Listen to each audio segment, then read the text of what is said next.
They are the disgrace of urban America, homeless encampments that have taken over entire sections of our cities. Now President Trump wants them gone. He calls it making America safe again. But will he trample the rights of the most needy in the process? I'm Elizabeth Vargas, and America's News starts right now.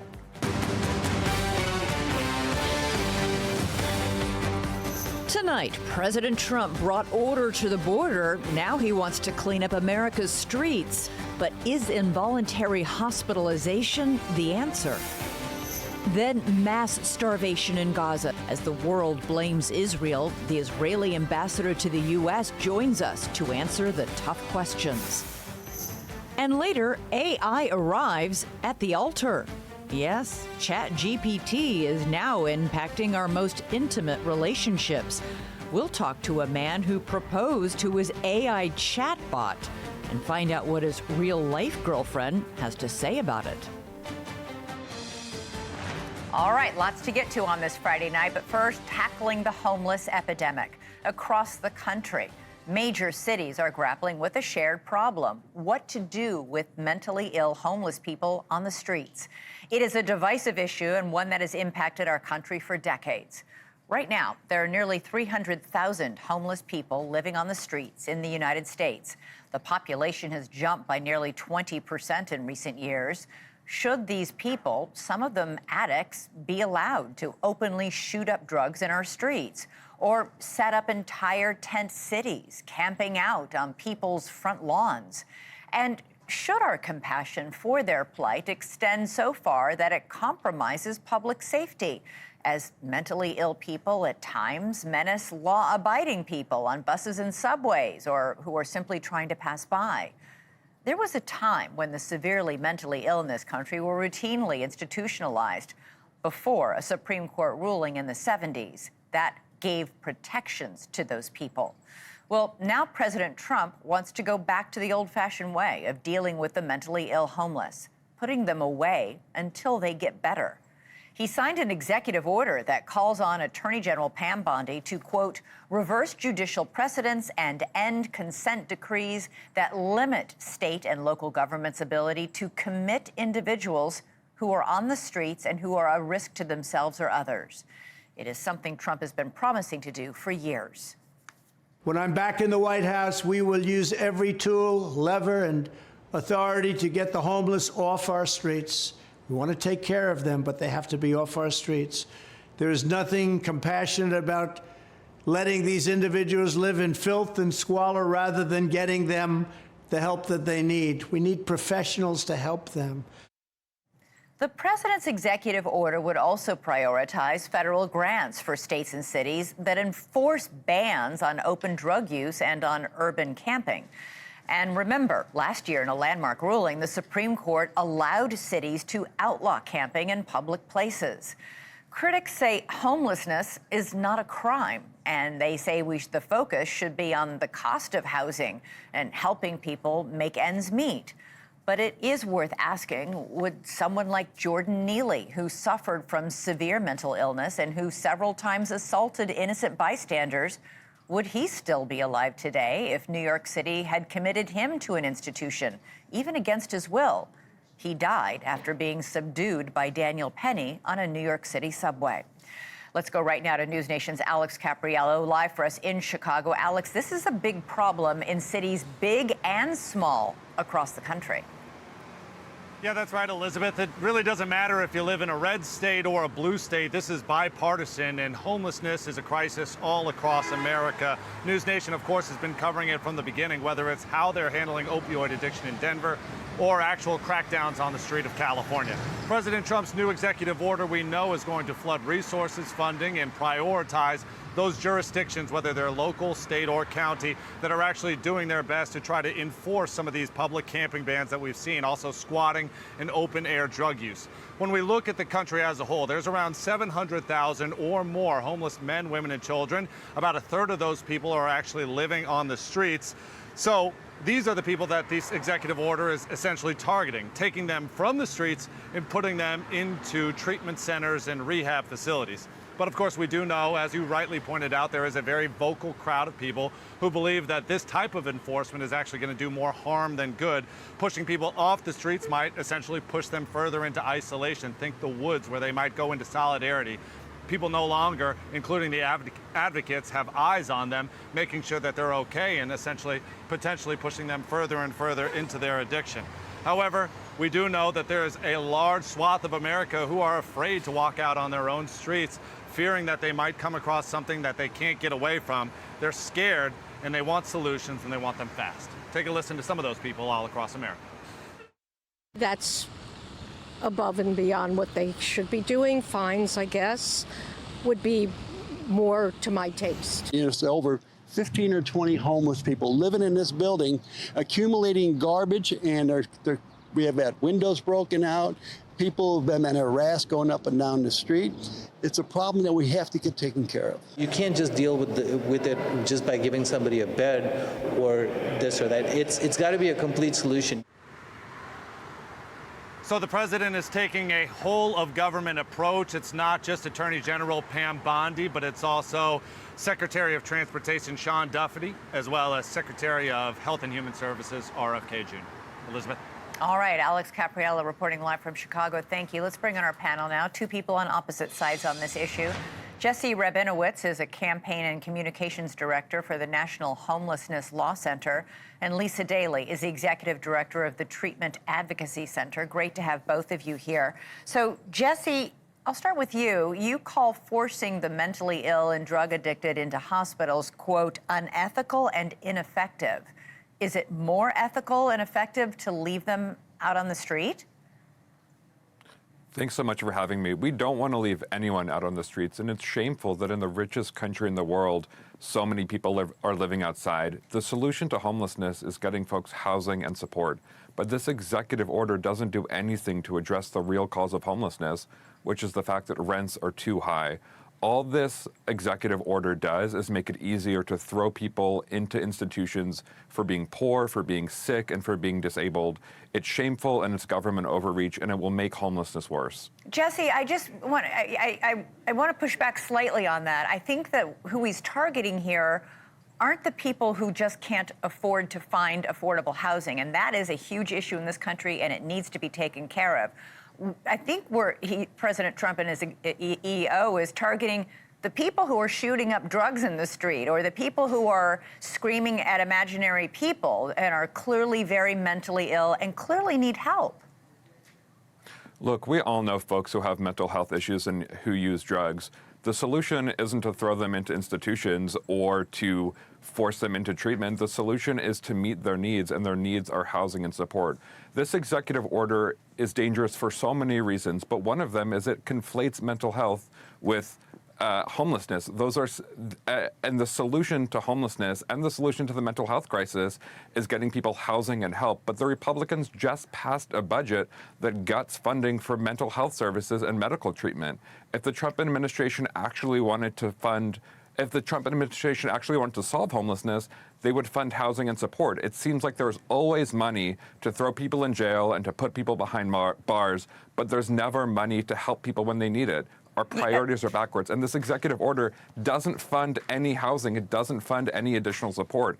It just makes it easier to punish people. Lisa, you think forcing these people into hospitals is a good idea, that it's actually safer for them as well as for the general public?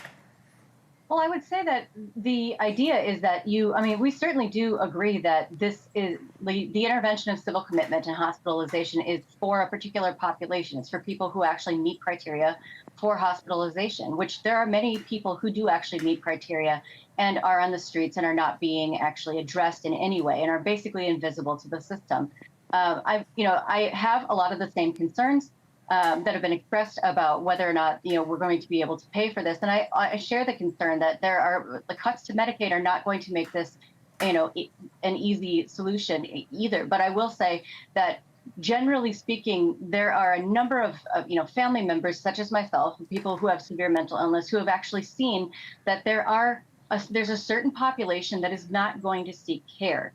it is because of, for many people, it's the nature of the illness that makes it almost impossible for them to actually recognize or to be able to meaningfully access treatment. Right. So why not get them off the street? I mean, even the man I referenced in the intro, Jordan Neely, severely mentally ill, refused help many times, walked out of hospitals many times. His own family wouldn't allow him in the house. He was so mentally ill. He was flagged by the city.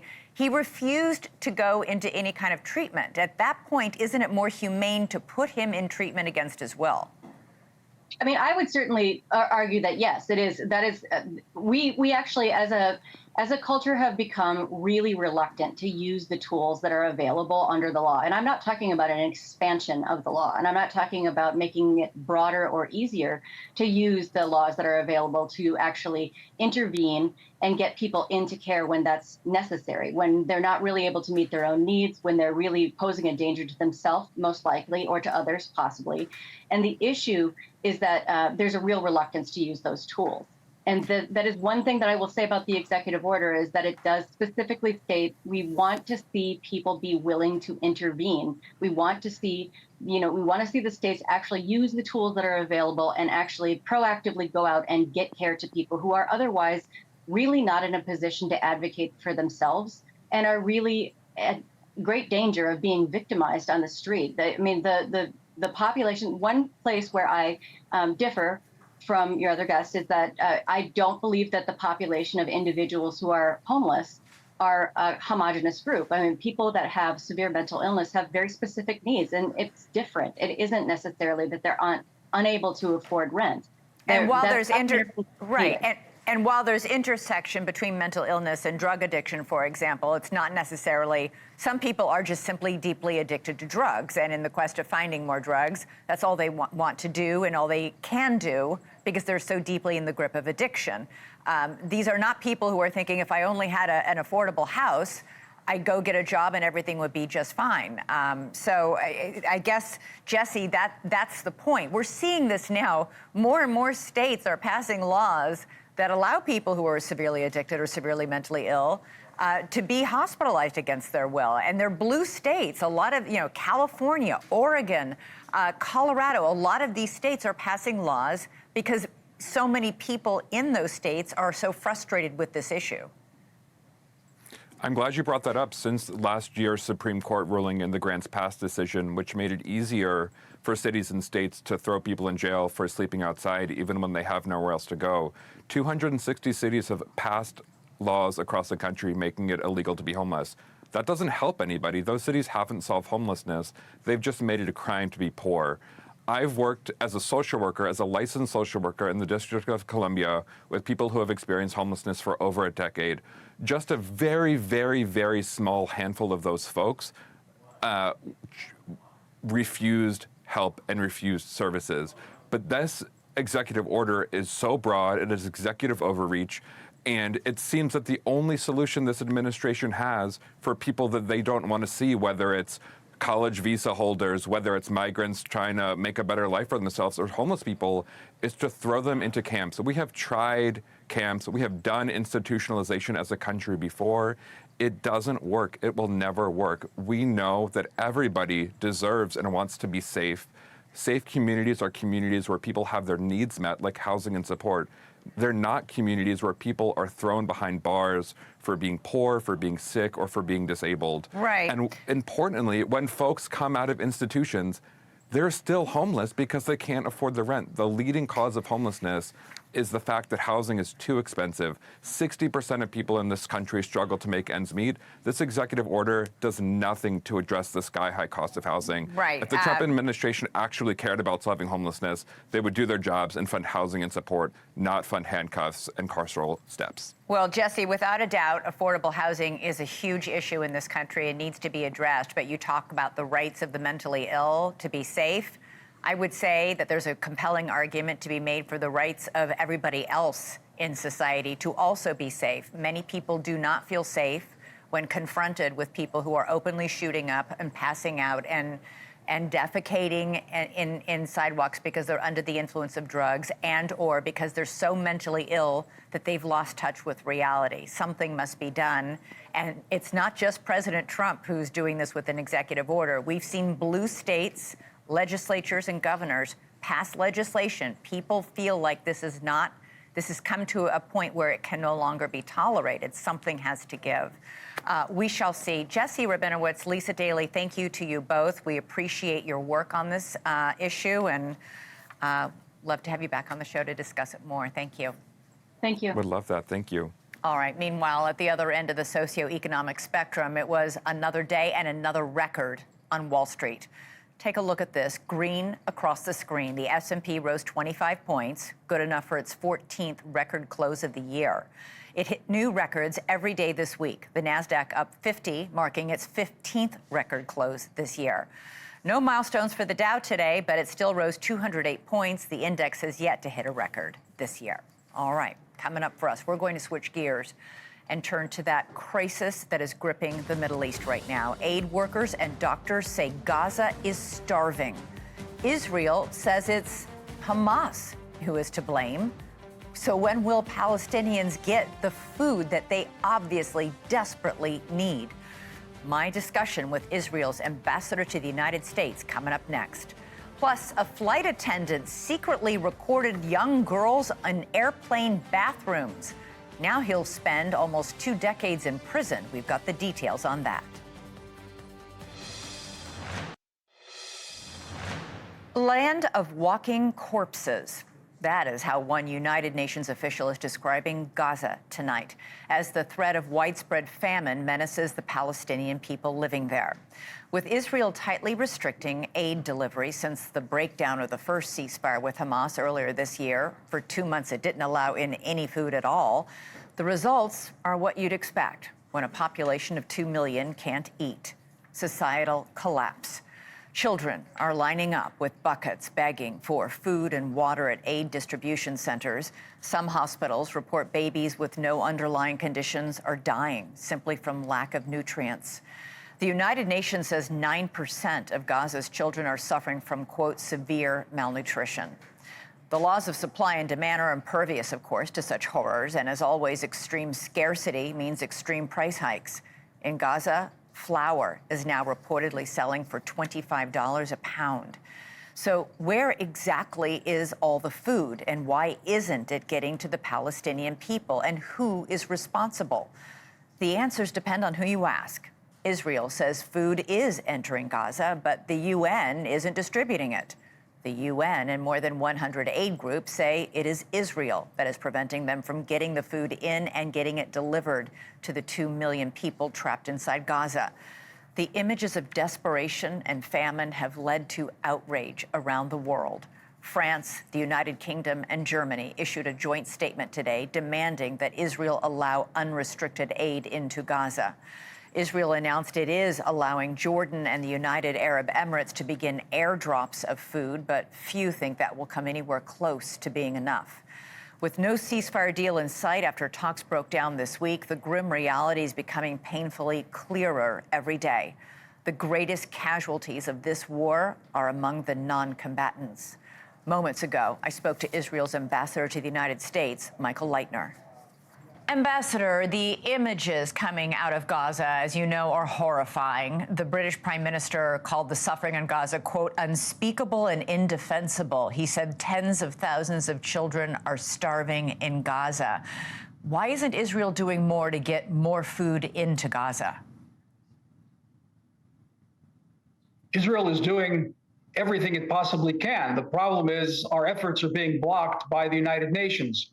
And the criticism from British foreign minister and other international figures should be leveled at the United Nations, which is refusing to allow food to be distributed in Gaza by any measure other than with Hamas. We are insistent that food be distributed in Gaza without the participation of terrorists.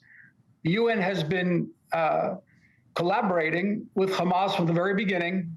We have right now some 900 semi-trailers filled with humanitarian aid, which the UN refuses to allow to enter Gaza because they insist that it be turned over to Hamas. We insist that it not be. You sent us some video that you say is of trucks at the Kerem Shalom crossing. You say they're stuck there because the UN won't distribute the aid. The UN says that is categorically false. They say Israel... UN is tendentious. The UN is tendentious. They are lying, and they have the people of Gaza on their conscience. They are responsible because they have been participating with Hamas from the very beginning. In some cases, it's understood because Hamas is threatening them. Hamas is a ghoulish terror organization that threatens people, that kills people. And many of the operatives that the UN has been using in Gaza have been threatened themselves. And therefore, they don't want to vie away from the process that they've been using until now. But the fact of the matter is, you saw those pictures.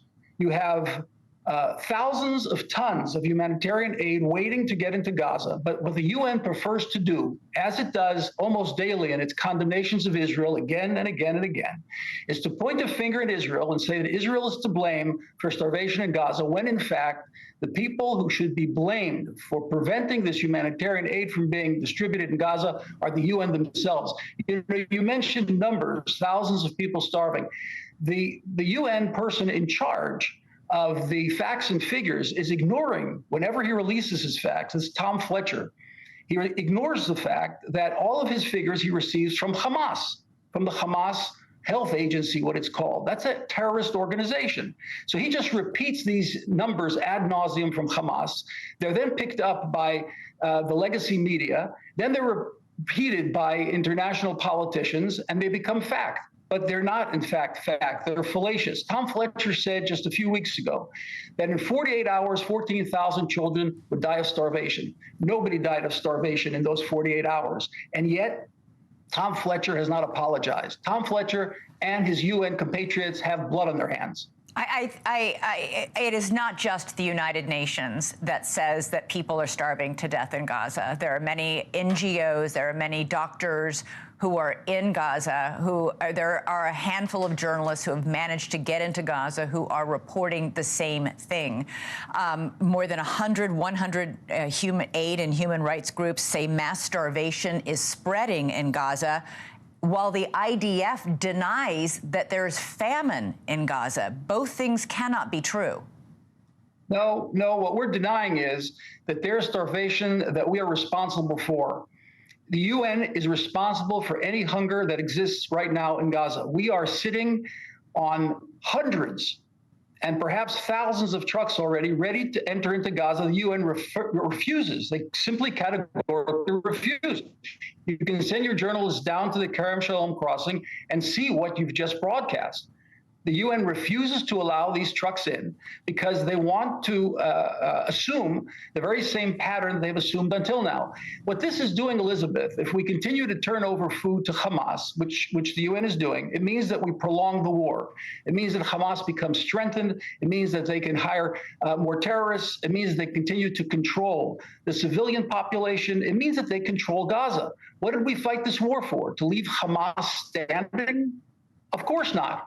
So the food must be distributed, and we will do everything we possibly can to see to it that more and more food. We want to flood. Let me make this clear. We want to flood Gaza with humanitarian aid, and we're ready to do everything we can.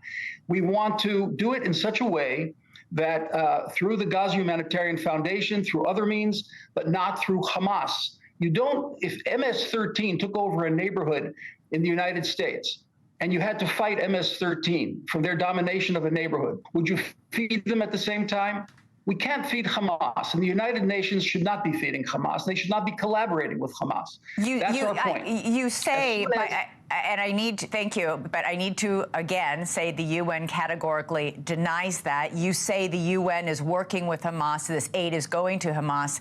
An internal United States government review showed that only a small percentage of the aid that's taken into Gaza is being hijacked by Hamas. 90%. No, a small percent, according to an internal United States. Well, that's a mistake. That is the United States government review. Our figures are very clear, And we've made it public that 90% of the food going through the agencies associated with the United Nations are being diverted to Hamas. That is something which they have to change. Look, they refuse to cooperate with the Gaza Humanitarian Foundation. Just ask them that question. Let's say they want to continue operating with Hamas. Why do they refuse to participate in the dissemination of this humanitarian aid together with the Gaza Humanitarian Foundation? Why? Because it's not led by them? Is it a personal thing? Is this an issue of, who's in control? No, the UN says that the UN says Israel is blocking them from driving these trucks into and distributing that. The UN personnel are lying. Read my lips. They're lying. And they have the responsibility for the people, because right now, as we're sitting and talking now, they can move those trucks in through the Gaza Humanitarian Foundation, but they refuse to do it because of some sort of ridiculous envy or whatever it may be. It's all bureaucratic, it's all technical, it's all nonsensical. The trucks are there. Let them start. Elizabeth, let them start by taking those 1,000 truckloads of food into Gaza now, right now as we speak. One last question, Ambassador. Last weekend, we saw one of the deadliest incidents in a long time. Almost 100 people in Gaza died as they were swarming food trucks and Israeli soldiers began firing. Why is the IDF using live ammunition for crowd control in these situations? But why do you say that it was an Israeli soldier that shot at them? The IDF said they fired. No, the IDF did not say that. They said they fired warning shots. Hit anybody. There were warning shots because when people storm the distribution centers, we have to protect ourselves. But the IDF did not say that those warning shots hit anybody. We do have categorical proof that Hamas is shooting people going to the HF, the Gaza Humanitarian Foundation stations. They're actually shooting at them in order to disrupt the alternative to distributing food through the UN agencies. So no, you're saying don't shoot people indiscriminately. You don't? No, we don't. And all those people who were killed. That should be elementary. The people who are fighting are terrorists who kill people indiscriminately. We're fighting them. Ambassador Michael Leiter, thank you so much. Appreciate you coming on the show. Thank you, Elizabeth. All right, coming up for us, we're going to switch gears. We have major updates on two stories NewsNation has been following since day one. Remember that flight attendant who preyed on little girls using the airplane lavatory? Well, a judge has just decided whether or not to throw the book at him. We'll tell you what happened. Meanwhile, a big day in court for the two men accused of murdering those 3 Kansas City Chiefs fans who were found frozen to death after a playoff game. We'll have that story next. A family is grieving tonight after their 9-year-old daughter died at the Boardwalk Water Park in Hershey Park, Pennsylvania. It happened yesterday in the park's wave pool. A witness says the girl was limp when she was pulled out. 10 lifeguards were monitoring the pool at the time, according to the park. At least one of them tried saving the child with CPR before she was rushed to the hospital, where she was pronounced dead. It is unclear whether she drowned or she suffered some sort of medical episode. Police say they are helping Hershey Park and the county coroner's office with the investigation. Now to a major story update we've been working on, a story we've been following extensively now for months, even years. Remember this disturbing photo? It was taken by a 14-year-old girl just after she used the bathroom on board a Boston-bound American Airlines flight back in 2023. That is a cell phone with its camera on, taped to the underside of a toilet lid. And the man who put it there was the very same flight attendant who had led that young girl to the bathroom in the first place. Well, she was quick thinking. She took a picture of it and then went back to her seat and told her parents. This week, a judge sentenced 38-year-old ex-American Airlines flight attendant Estes Thompson to 18.5 years in prison. Thompson's sick scheme unraveled after that 14-year-old came forward with the FBI finding recordings of 4 other girls using the bathroom on Thompson's phone. Some of those victims were as young as 7. all flights were on flights that Thompson was working on as a flight attendant. The FBI also found hundreds of AI-generated images of child sex abuse on Thompson's iCloud account. Prosecutors telling the court this week that Thompson, quote, robbed 5 young girls of their innocence and belief in goodness of in the world and of the people they encounter in it, instead leaving them with fear, mistrust, insecurity, and sadness. Joining us now is Brian Claypool, a criminal defense attorney, and John Fishwick, former United States Attorney for the Western District of Virginia and a nationally recognized trial lawyer. Great to have you both. Brian, I'm going to start with you. The FBI found this flight attendant had recorded 5 young girls on his flights. It's disturbing he got away with it for so long, but he only pled guilty to 1 count of attempted sexual exploitation of a minor. How did he get off so easy? Yeah, hey, Elizabeth, great to be back with you. First thing I want to start with is I've represented over 150 victims of child sexual abuse over the years, and this is a form of sexual abuse when you exploit minor children by filming them like this, and it's also an invasion of their privacy rights.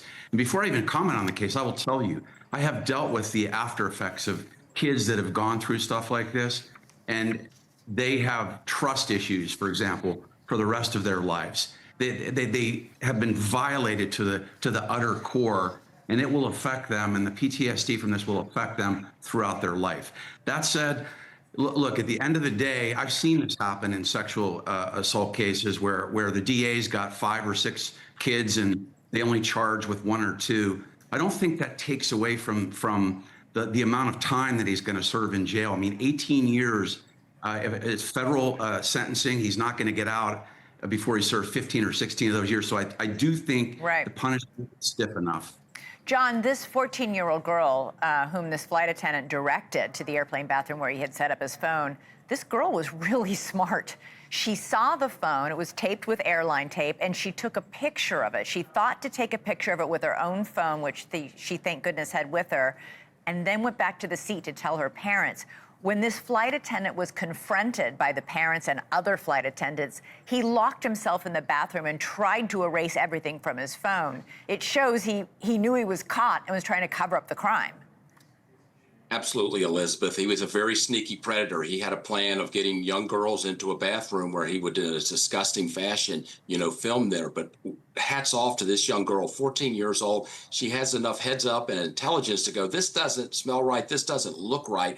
I've got to do something about this. And not only did she tell her parents, but she took photographs of this disgusting setup that he had, this phony setup, that this was a broken toilet when in fact he was hiding a camera there. She had enough heads up to recognize that, tell her parents, but best of all, she took photographs of it, and that's evidence. That's what you're showing, folks. And so that led to his conviction. So he tried to erase all the evidence, but this young girl preserved that evidence, and it was used to convict this predator. So it's a great congratulations to her. And John, it goes without saying that if she had just gone back to her seat and told her mom and dad, I think I saw a cell phone tape to, it might have been like, oh, honey, surely you didn't see that because it's so strange. Because she'd got that picture, she was able to prove it wasn't a he said, she said thing. There was photographic digital evidence of what he was doing. Okay, want to switch gears to another story we've been closely following. Brian, there was a major update on the case of the 2 men who were charged with the murders of those 3 Kansas City Chiefs fans who were found in the backyard of a house in the middle of the winter. They'd been there for a Kansas City Chiefs watch party. They appeared to be frozen to death. Now it looks like maybe it was a drug overdose. For the first time, the man who was hosting the party and an alleged drug dealer were in court this week. They're charged with murder. How challenging will this case be for prosecutors to prove that both men are responsible for the triple murder in the second degree? Yeah, hey, Elizabeth, this is not a slam dunk case by any means. It's going to be a challenge. Why? Because the prosecutors, they elevated the charges. They started off with manslaughter, right? That, I think, would have been the more appropriate charge that a jury could wrap their arms around. For example, with manslaughter, it's like, you were reckless. You gave bad drugs to these 3 young men and they died. You were careless. Right. That led to the death. That I think you can prove to a jury. That you would get 5 to 15 years. But when you go to second degree murder in Missouri, you've got to prove that 1 of 2 ways. Either the suspects intended on inflicting serious bodily harm to the victims, and that led to their death, or the other way is what's called felony murder. And felony murder is when you've committed a felony. Here it would be having the fentanyl and the cocaine. That's a felony, but you have to have causation then, that felony of having illegal drugs caused the death. And unless you've got an eyewitness that says, hey, I saw these two guys giving the drugs to these victims, it's going to be hard. And then the last one is there was a fourth person's DNA on the drugs as well. So the lawyers for the defendants are going to argue that as well. So it's not an easy. Yeah, it's a tough case. They're partying, they're doing, I don't know. Listen, I'm sure we'll have both of you back. John Fishwick, thank you so much. Brian Claypool, thank you as well. We'll be following the cases. Appreciate you guys and your legal analysis. Have a great weekend. Thank you. All right, coming up for us. Who says the love of your life has to be a carbon-based life form? It's the 21st century, people, and if you feel like proposing to your AI chatbot, you're free to do so. I'm about to talk to a man who did just that. And we'll talk to his human partner. She'll join us too. You don't want to miss this.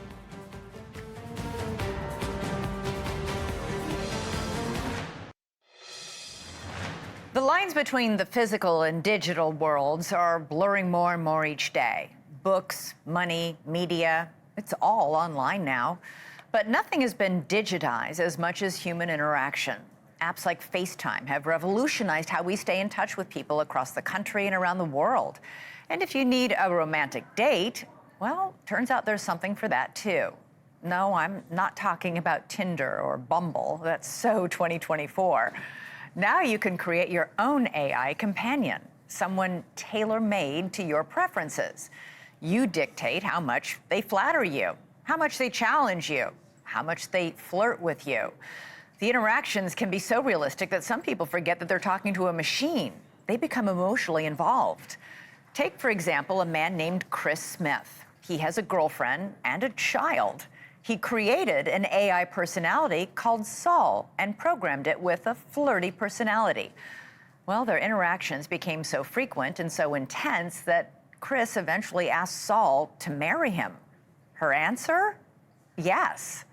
So Chris's in real life partner is said to have her concerns, but she doesn't view this digital relationship as a form of cheating. Chris Smith and his human girlfriend, Sasha Cagle, join me now. Okay, Chris, help me understand. What are your feelings for Saul? Do you love it or you call it her? Explain.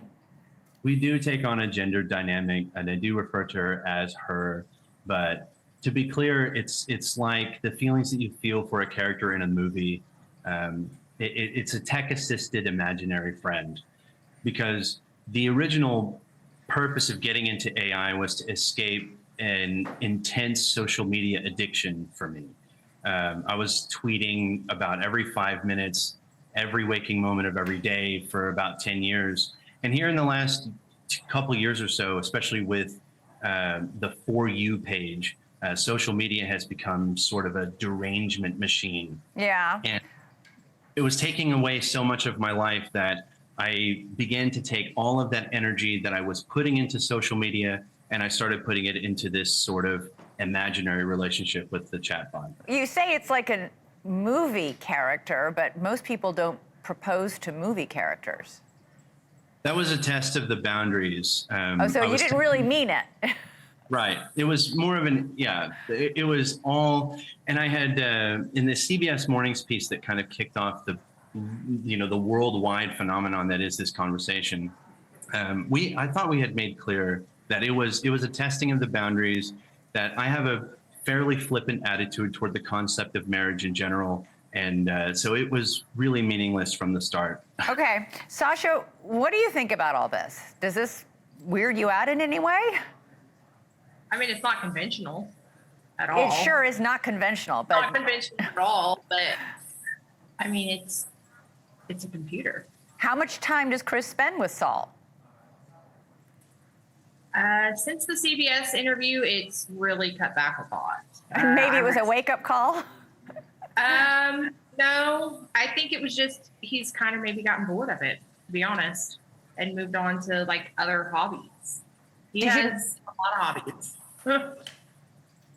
So the conversations with AI tend to be self-limiting because it's one-sided. You're the one driving the conversation. You have to pick all the new topics, and eventually it comes to a point where I just didn't really have that much to say anymore. When I first started chatting with ChatGPT, I got a lot out all at once because it was conversations that I had wanted to have meaningful, deep conversations about, or topics that I wanted to have deep, meaningful conversations about on social media for a very long time. And I kind of got all that energy out with ChatGPT. And over time, I found that I just don't really have that much more to say. So when you're solely responsible for driving the conversation, it just, you enter a sort of burnout period. It's not nearly it's not nearly as conducive to dependency as I would say in a counterintuitive sense. Okay, we're out of time, but thumbs up or thumbs down, do you think this is a healthy thing? Yes or no? Yeah. Yes? You both do? Okay. I do, yes. You do for sure. Okay. Chris, we got to go. Chris Smith, Sasha Cagle, thank you so much.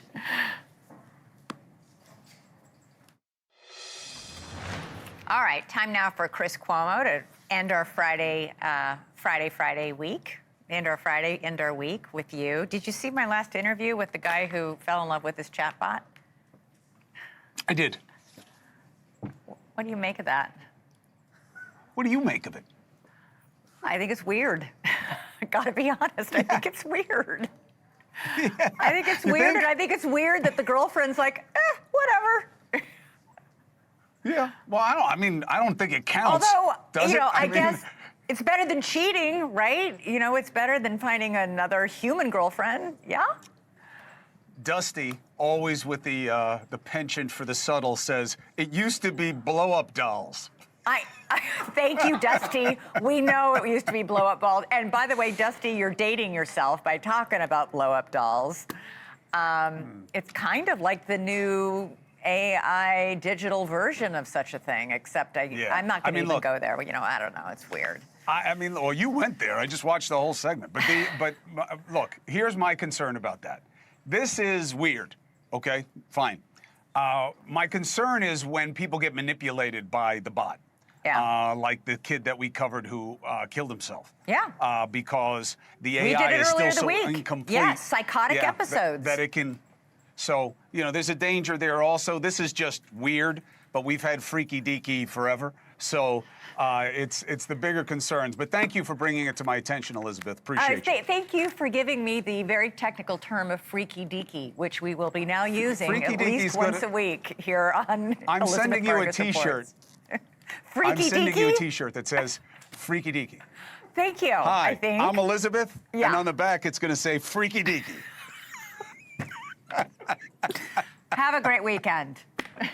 Thank you for watching. Subscribe below and download our NewsNation app right now on your phone, and you will get fact-based, unbiased news for all Americans.